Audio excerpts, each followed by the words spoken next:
कहावत है कि कानून का हाथ लंबा हुए एन पुलिस आपकी मत उतरे जना भलोई आरोपी केती लुक जिए पुलिस भी ने केतो ही हो दन लेना आई रही।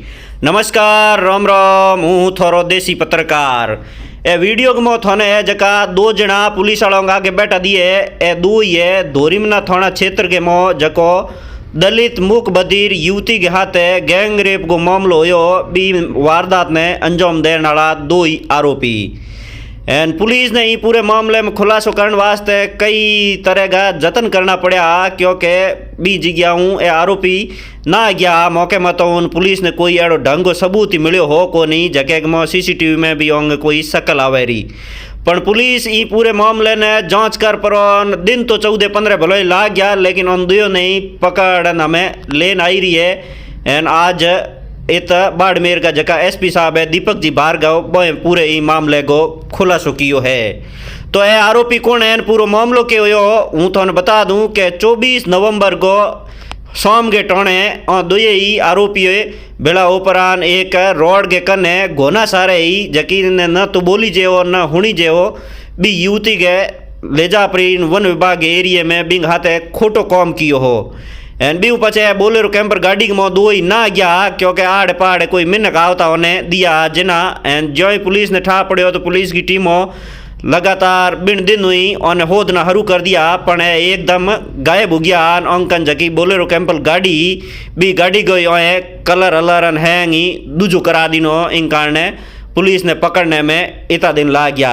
इन वीडियो में थोनो जको दौड़िए खमेड़ वालों बैठो दिए इंग नाम है सुनील एन इंग पापा गए धोरीमना में ITI कॉलेज है एन इंग पहाड़ जको बैठो है और इन कॉलेज के मोई लागूड़ो LDC गो कॉम करे एन और जको LDC को कॉम करे अन बोलेरो कैंपर के मो निंग राखी एन दौड़िए खमेड़े वालो जको सुनील बैठो है अन जकी बी बाई हूँ बोली जे नहीं हुणी जे हो बी बाई के हाथ है खोटो कॉम कियो एन बी पचे दो ही ना गया हा। तो पुलिस उन्हें पकड़ने के वास्ते कई तरीके का के जो कोशिशों की भी पण है के जो बसता गया क्योंकि पुलिस ने मत सख्त तो हो पण कोई सबूत मिले को नहीं हो इन कारण ये पूरे मामले में होंगी कॉल डिटेल खंगाली इन बेर की कॉल डिटेल उठा पड़ो एन बेर को दो ने पकड़ पूछताछ की भी जिन्होंने कहो कि भाई मैं तो एडो खोटो काम कर दियो।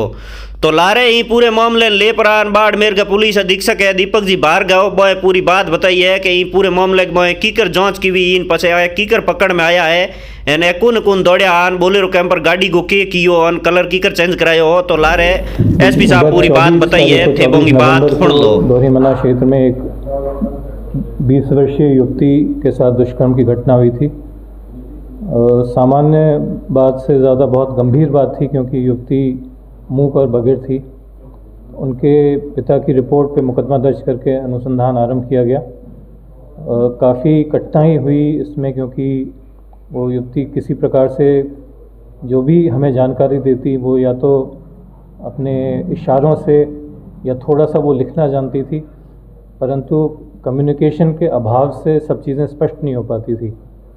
तो इसमें additional SP Balotra Nitesh Arya, CO Gudamalani Shubhkaran, SHO Dhorimana Sukhram, DCRB प्रभारी महिपाल, इनके ऑफिस के कांस्टेबल्स मोहन, महिला कांस्टेबल सीमा और अन्य लोगों ने मिलकर कड़ी से कड़ी जोड़ते हुए तकनीक के आधार पर आसूचना के आधार पर 2 युवकों को इस घटना में सम्मिलित होना पाया। उनको हमने दस्तयाब कर लिया है, उनसे पूछताछ करी तो उन्होंने अपना जुर्म स्वीकार कर लिया है। घटना के पश्चात वो फरार हो गए थे। एक गाड़ी थी उनके पास में, उस गाड़ी में वो फरार हो गए थे और उन्होंने अब इतना समय बीतने पे उस गाड़ी का भी हुलिया बदल दिया है। सर लड़की की जो मुख बधिर थी तो कम्युनिकेशन कैसे हो पाया, किस तरीके से उसने आइडेंटिफाई किया?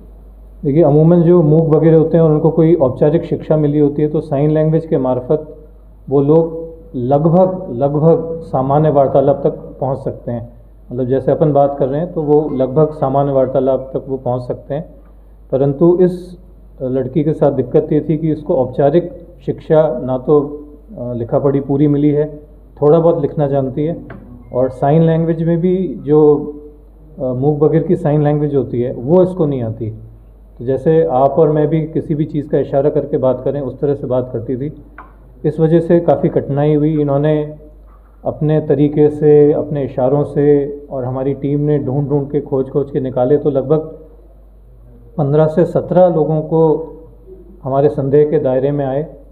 उनको बुला के सबसे पूछताछ भी की गई, तो उनमें कड़ी नहीं बैठ पाई।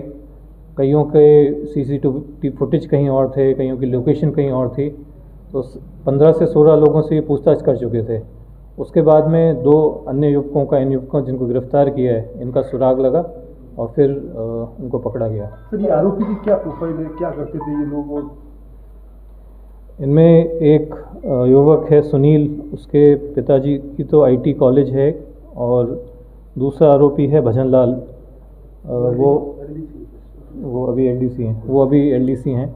बाकी और पूछताछ चल रही है, अभी दस्तयाब किया है, और इनकी पृष्ठभूमि कोई आपराधिक रिकॉर्ड है या नहीं है ये भी देखेंगे, और घटना में और कोई सम्मिलित था या किस किस ने इनकी मदद की थी वो भी हमें देखना है। सर, जिस समय घटना कायद की थी उस समय वो नशा वशा किया हुआ था, ऐसी कोई जानकारी सामने आई है अभी तक? ऐसा नहीं, घटना के समय जहाँ तक हमें लग रहा है सुनील को मालूम था कि ये युवती मूक बधिर है, और कुछ अगर करता है वो तो वो सामना नहीं कर पाएगी या शोर नहीं मचा पाएगी। उसका फ़ायदा उठाते हुए जो दूसरा युवक है भजनलाल, वो तो अपनी गाड़ी में बैठा हुआ था सीट पीछे करके। सुनील ने ये जब बलात्कार किया उसके बाद में गाड़ी से भजनलाल ने देखा कि कुछ लोग भागते हुए उसकी तरफ आ रहे हैं, तो वो उसने हॉर्न बजा के सुनील को इशारा किया। दोनों उस गाड़ी में बैठ के फिर फरार हो गए। तो ये हल्का सा उसको जानकारी तो थी कि ये युवती इस प्रकार से है जो संघर्ष नहीं कर पाएगी या विरोध नहीं कर पाएगी, उसका उसने फ़ायदा उठाया। तो अब तक की जांच में क्या सामने है? एक ही आरोपी ने रेप किया या फिर दोनों ने किया? हाँ, अभी तक के अनुसंधान से अभी इसमें जारी है और स्पष्ट करेंगे चीज़ें। अभी तक तो यही आ रहा है कि एक युवक ने बलात्कार किया है। के चैलेंजिंग केसेस में से एक था, क्योंकि और बहुत तरह के चैलेंज आते हैं आपके सामने। कोई हत्या हो जाती है, लोगों को लगता है मुश्किल केस है, लेकिन वो फिर भी आसान होता है। नामजद होता है, मुलजिम को उठाना होता है, बंद करना होता है। कोई लूट होती है, कोई फायरिंग होती है, कुछ भी चीज़ होती है तो उसके आमना सामना करके पकड़ सकते हैं। इसमें सबसे बड़ा चैलेंज था, जो युवती है वो मूक बधिर थी, केवल इशारों में अपनी बात बता पा रही थी। उनकी पूरी बात उनके पेरेंट्स तक नहीं बता पाते कि एग्जैक्टली क्या कहना चाहती हैं। तो पुलिस टीम को इसमें काफ़ी कठिनाई हुई। इसके बाद में जैसा कि अमूमन होता है कि बहुत सारी थ्योरीज़ और बहुत सारी कॉन्स्पिरेसी थ्योरीज़ भी बन जाती हैं, कई बातें भी सामने आ जाती हैं, तो उसमें भी और कठिनाई हुई। तो मैं हमारी टीम को बधाई देना चाहूँगा। नीतीश एडिशनल SP बालोतरा लगातार वहाँ कैंप करे हुए थे। Shubhkaran CO Gudha Malani, Sukhram Bishnoi, SHO Dhorimana, Mohan constable Mahipal, और इनके जो अन्य साथी हैं लुबाराम कांस्टेबल, जगाराम, जयराम, जबराराम, ओम प्रकाश, भंवरलाल, और शुभकरण जी के ऑफिस की महिला कांस्टेबल सीमा। इन लोगों ने दिन रात एक करके कड़ी से कड़ी जोड़ते हुए तकनीक के आधार पे और जो भी सुराग मिले उनको जोड़ते हुए मुलजिमों तक पहुंचने में सफलता प्राप्त करी। तो सर, क्या जो टीम थी, इस टीम के लिए कोई रिकमेंड होगा DGP तक कि इनको सम्मानित किया जाए या इस तरीके से कुछ? क्योंकि ये अपने आप में रियल केस था जो एक सोल हुआ है, जिसके लिए दलित समुदाय आंदोलित था, BJP आंदोलित थी, पुलिस के लिए बड़ा चैलेंज था। जी बिल्कुल, निसंदेह चैलेंज था। उस चैलेंज को मेरे को बाड़मेर की पुलिस टीम पे गर्व है। अब तक मैं मानता हूँ कि हमारे 80 से 90% केसेस खुल गए होंगे, बड़े से बड़े भी। तो ये चैलेंज था, उस चैलेंज को टीम ने पूरा किया है, और सभी के लिए उचित स्तर पे पारितोषिक के लिए रिकमेंड भी किया जाएगा, और मैं स्वयं भी बात करूँगा।